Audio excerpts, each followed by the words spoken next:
It's been a minute. Let's catch up.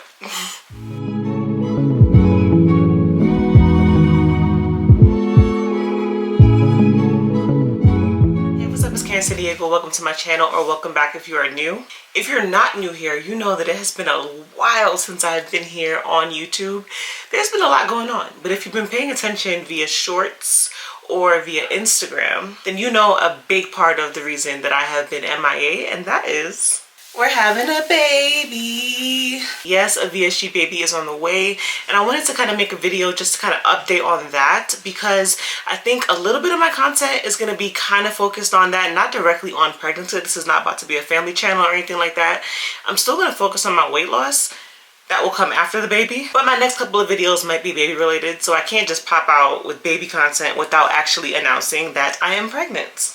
I announced on shorts, and on shorts I shared a video about like my vitamin routine and how that has sort of changed now that I'm pregnant. So if you didn't watch that short, I'll link it below in case you're curious about vitamins, because I don't think I'm really going to talk about vitamins in this video, but I do want to talk about VSG pregnancy in particular and how that's been going now that I am like further along in my pregnancy. To start this update, I just want to talk first about like why I'm waiting until this late in my pregnancy to talk. And that's not even like, oh, like I wanted to wait until later in pregnancy. It's not that. I was miserable. Like I was having my first trimester, there was no YouTube video to be made. Like I was throwing up constantly. I was tired. Like tired is one thing, but the tired that I was in my first trimester was like a different type of tired, like that. So who's making content like that? Not me. Can't film on what I eat in a day when everything you eat makes you want to throw up. I don't have notes for this video, so I'm going to start just phase by phase. So I know the first thing that when you get pregnant after VSG surgery, a lot of people want to know is, was it planned? How long did you try? All that type of stuff. So the first thing I want to say is this was planned, quote unquote. But the timeline is what wasn't planned. And I think that is 1000% because of the surgery. So what I mean by was planned with quotes is that me and my husband did have a conversation in which we decided that we were open and we were going to be trying again. Now what that conversation consisted of was more so, we're going to try soon. And this conversation happened in September. It was the beginning of September. I remember this because it was the beginning of September. We were in Disney World, the happiest place on earth, and we had the conversation.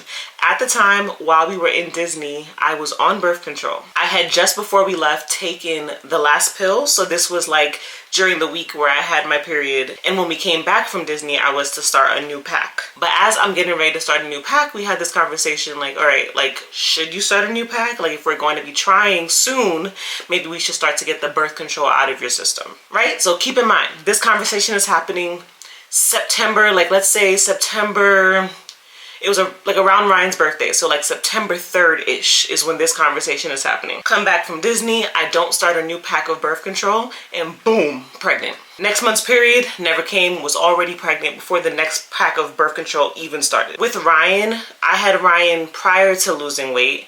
It took me 2 years to conceive with Ryan.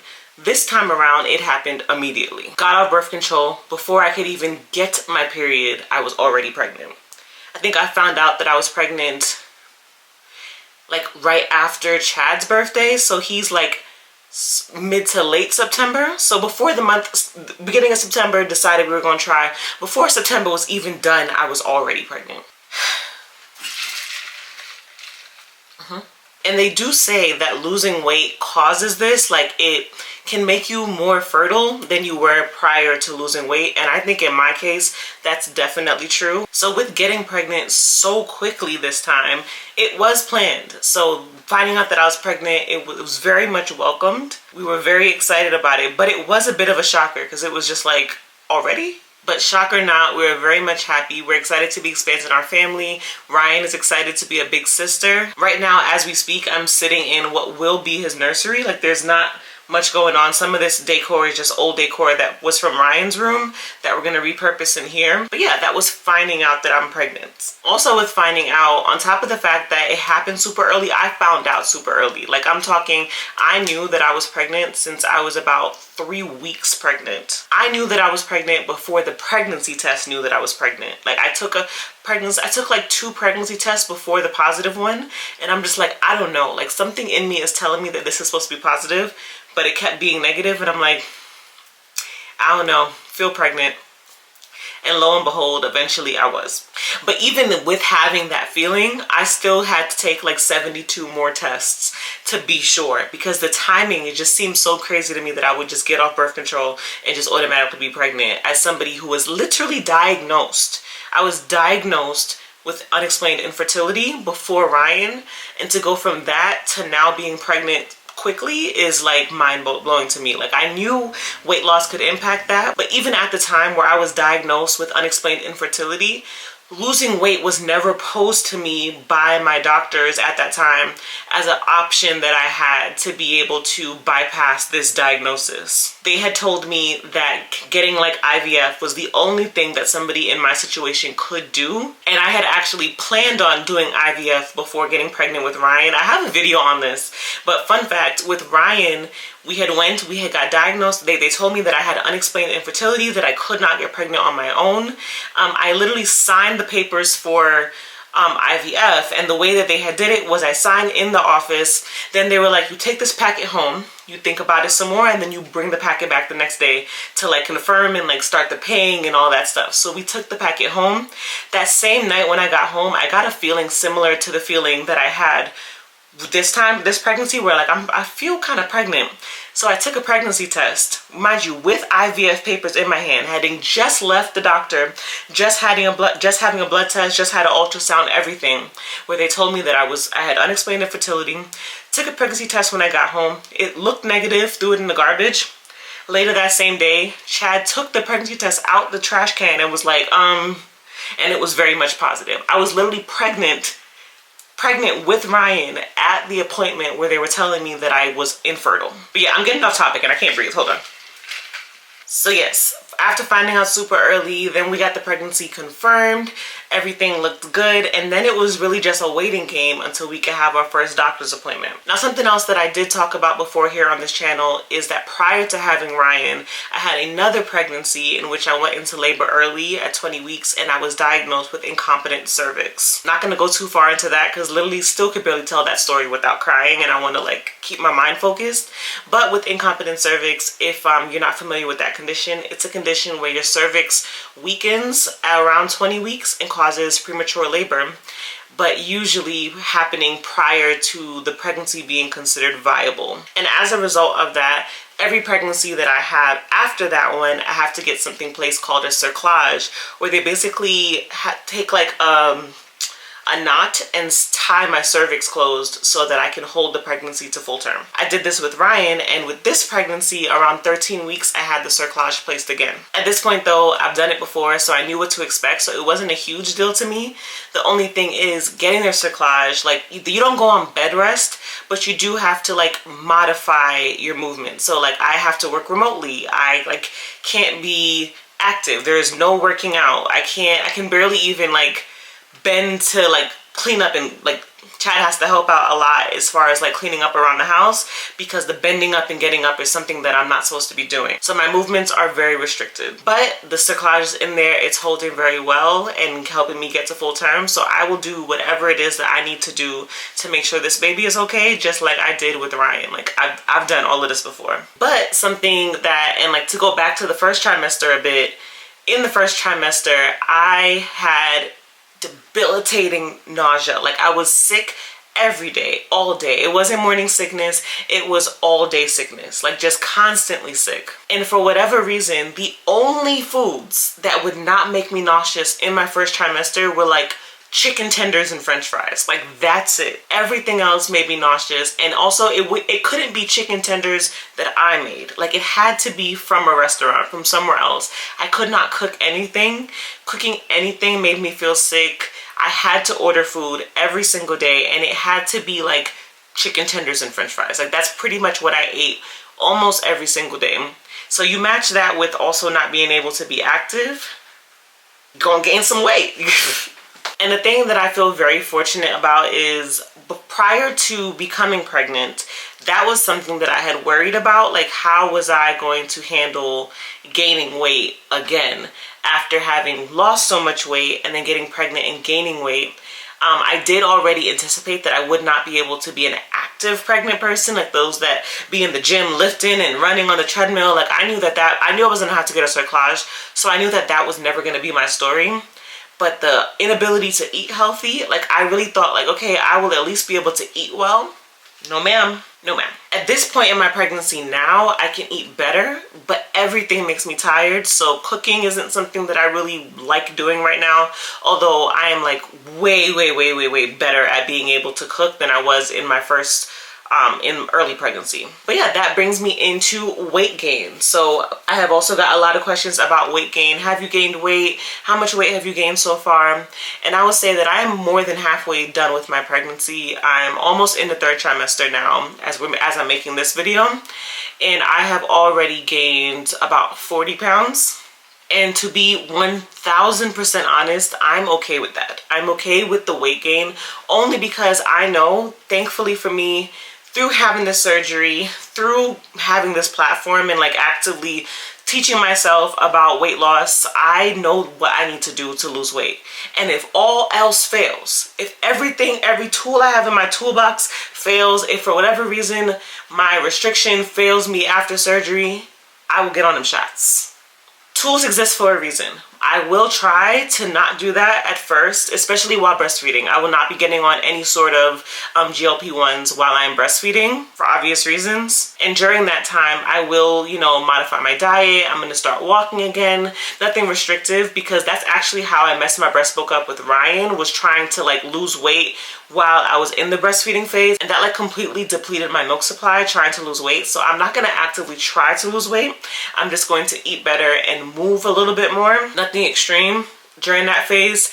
Once I'm done breastfeeding, I will try to like amp it up a little bit. And if after a little while I see that it's not working, I already know that my body has a difficult time losing weight, I will take a GLP-1 if need be. But my first attempt would be to try to utilize all of the things that I have learned on my journey. And that's where I would be able to start actively vlogging about weight loss again, like at that, once I have the baby, because that will also, again, be a part of my life. Whereas even prior to getting pregnant, I was more so in maintenance mode and I was genuinely not thinking about weight loss. But that's about to restart, and weight loss is about to definitely be a part of my everyday routine again. Because right now, I don't care about this weight gain. But after I have this baby, I want my body back. Yep. Right now, literally the only thing that's important to me is getting him here healthy. But once he is here, he's healthy, and my breastfeeding journey has ended, yeah, I want to get in my clothes. Like that's the thing that bothers me, I think, more than anything else. Like the number on the scale does not bother me. Looking at my body and seeing that I'm bigger does not bother me. What bothers me is the fact that I am very much anti-maternity clothes. Like the shirt that I have on right now is maternity. My sweatpants are just big sweatpants, but this is maternity only because I don't have anything that fits me over my belly. Like I have things that fit like the top half of my body. Once you get to the belly, everything's a crop top, and none of my pants fit except like sweatpants. But I'm in the mentality that like buying a bunch of clothes just for being pregnant, especially for me being that this will be my last pregnancy. I don't care if I gotta tie the tubes up, if Chad gotta snip something, this will be my last pregnancy, absolutely. But knowing that, I just feel like it doesn't make sense to buy a whole wardrobe of maternity clothes just to never need them again. So I bought like the shirts like this shirt, I feel like I can wear this when I'm not pregnant. Getting like sweatpants or like drawstring pants where I can adjust them, I can wear that when I'm not pregnant. But I don't really want to stock up on maternity clothes. But then because I didn't stock up on maternity clothes, the clothes that I have in my closet don't fit, and it pisses me off. Because if I'm just running to the mall, yeah, throw on the shirt, the sweats, you're fine. But then sometimes I'd be like, I want to go on like date night or something, and what am I wearing? I don't have any clothes that are nicer than a t-shirt and sweatpants to wear to somewhere nice. And then I get sad. And I may or may not have cried about this a few times, trying to get ready and not having anything that fits my body. I absolutely did cry about that at least twice. And speaking of weight gain, another thing that I've been asked a few times since announcing that I was pregnant is about the actual surgery, like my restriction. And with my restriction, what restriction? Almost immediately, maybe let's say not immediately, around 8 to 10 weeks, my restriction has been gone. Like, not to say gone completely, like I can't pig out. Like, I still can't go to a buffet and eat buffet quantities of food, but I can finish like a solid portion of food that would be equivalent to what a normal person who did not have their stomach cut out of them can eat. Them little plates that I used to eat on, yeah, that's not doing nothing for me anymore. Like, I need more food than that. And I know, once again, pregnant, so I get it. I try not to push it, but sometimes I am 1000% just a bottomless pit of hunger that I just feel like I need to eat. And like, I've mentioned that to my doctor, and I know that that contributes to the weight gain, but he's like, listen to your body, do what your body's telling you to do. Your body's trying to get nutrients for you and a baby, so eat if you're hungry. So I've been eating. Within reason, I do try to make sure that some of the stuff that I'm eating is healthy. But I'm not gonna sit here and lie to you and say that everything that I've been eating since getting pregnant and like being a bottomless pit of hunger has been healthy, because that would not be true, and I'm not about to sit here and lie in your face. I have been eating. It has not been the healthiest, but I'm gonna get it back together after, and I'm gonna document it. So what I'm most excited for is, now that I'm about to enter the 3rd trimester, I am finally feeling like me. Like, this is like the first time that I've actually like put makeup on my face in a while, like combed my hair. Like, I don't have on an actual outfit, but that's not my fault. But like, now for like the past, I want to say like week or two, I have felt like me, genuinely. And for a while there, I was feeling really sad because I wasn't feeling like myself. Like, I was sick and tired all the time, just feeling bloated and pregnant and just not feeling myself at all. I wasn't feeling pretty. Like, I was feeling ugly.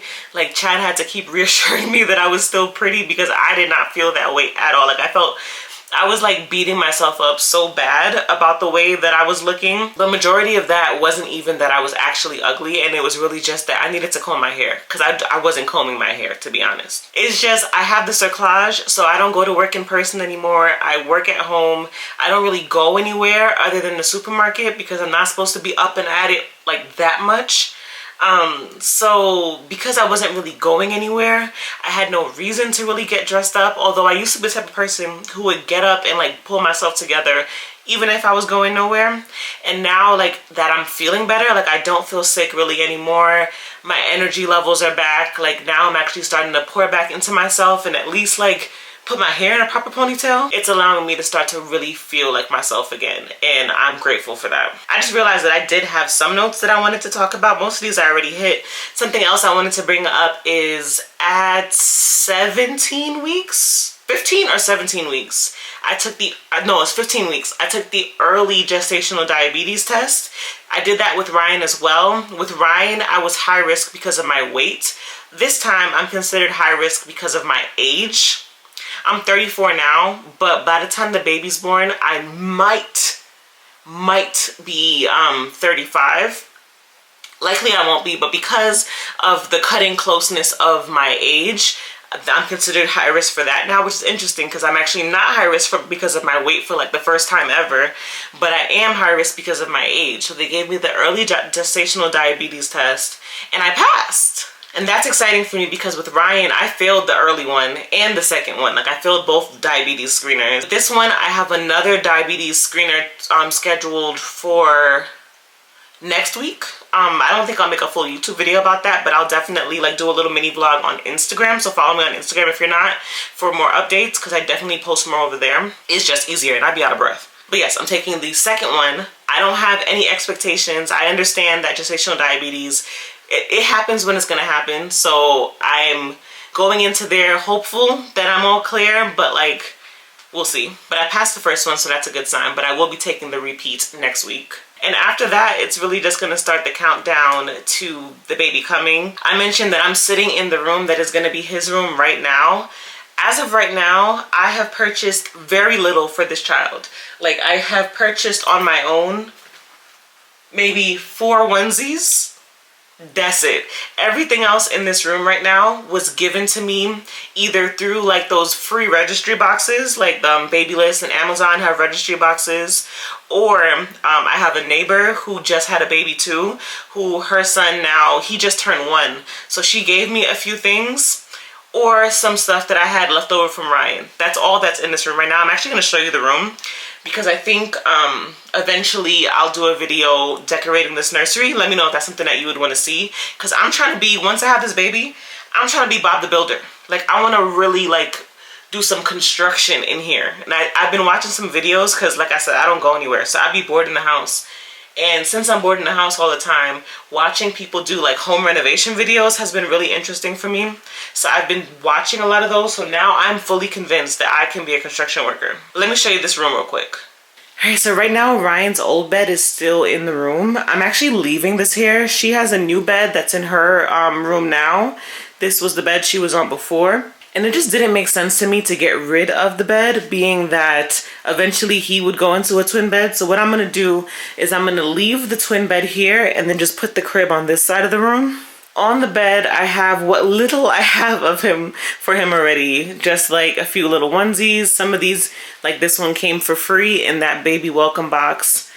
These things were given to me by my neighbor. We have the free items from the welcome box, the free little bottles.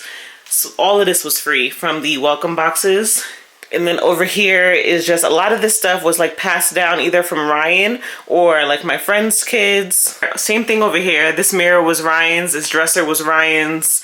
Like a lot of this stuff was either Ryan's or my friend's kids. Same thing with all the stuff over here. Like I literally have purchased these two and like two of the onesies over there. Like that's it. I have nothing else that I have purchased.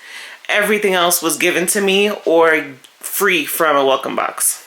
And outside of what's in the room, I don't have a baby shower. I'm not having a baby shower, so everything else I will purchase slowly. I have been asked to share my registry. Nobody has to buy me anything off my registry. If you're having a baby too, definitely look at it to see like what I've put on there, maybe steal some ideas from there. I'll share my registry in the description in case anybody is curious. Like I said, I have had some people ask for it, so I'll share it in the description box for anybody who wants it. But just so you know, by no pressure, nobody has to purchase anything off of there. But if you are also expecting, I would love to know that. Please let me know in the comments. Let me congratulate you as well. And also if you're expecting, or if you are planning on expecting, or if you just want to see this type of stuff, let me know if there's any other pregnancy specific type of videos that you would like to see. Like I said, I'm really genuinely feeling like myself and I would like to start creating some more content. But right now, it just wouldn't be specific weight loss content because I'm not losing weight. But baby content, that type of stuff, or even like VSG pregnancy specific type of content, I can do right now for sure. So let me know in the comments if there's anything specific you guys would like to see right now in this phase in life. And for those of you who are like, girl, I don't care nothing about no pregnancy, don't worry. The actual back to the weight loss content is coming because like I said, I'm making sure my baby is okay right now, but after that I am getting back to my body. Okay, so the weight loss content is going to come, and it's going to come heavy once I'm back to that phase in my life. But yeah, I've been so nervous to get back in front of the camera, and I was worried that I wouldn't really have anything to say. It's been so long since I filmed, but this felt nice. It felt like returning home in a weird way. And I'm excited to create more videos while I'm on this new chapter of my life and my journey, because this is, when I say that what I'm doing is I'm filming my VSG journey, this is exactly what that means. Like, the journey doesn't always look like this. It doesn't always look like this. Like, sometimes there's all types of ebbs and flows to the journey. Gaining weight, getting pregnant, losing weight, stalling, like it all is a part of it. And as long as I'm missing a portion of my stomach, I will always, VSG will always be a part of my journey and a part of who I am, and a part of why things may look different for me. Like, pregnancy looks different for me as somebody who has had surgery, and it will impact what weight loss looks like for me after pregnancy. But with that, I'm gonna go ahead and end the video here. Honestly, I'm out of breath. Like, I can barely breathe. That is another symptom. If you enjoyed this video, please go ahead and give me a thumbs up. Don't forget to subscribe. Don't forget to go in the comments and let me know what other pregnancy, VSG, or just pregnancy in general type of videos you would like to see from me. And in the meantime, I will see you in my next video. Where in the world is Karen San Diego? From BK to Belly, it's anywhere she say so. She changing your life, can see it straight through her eyes.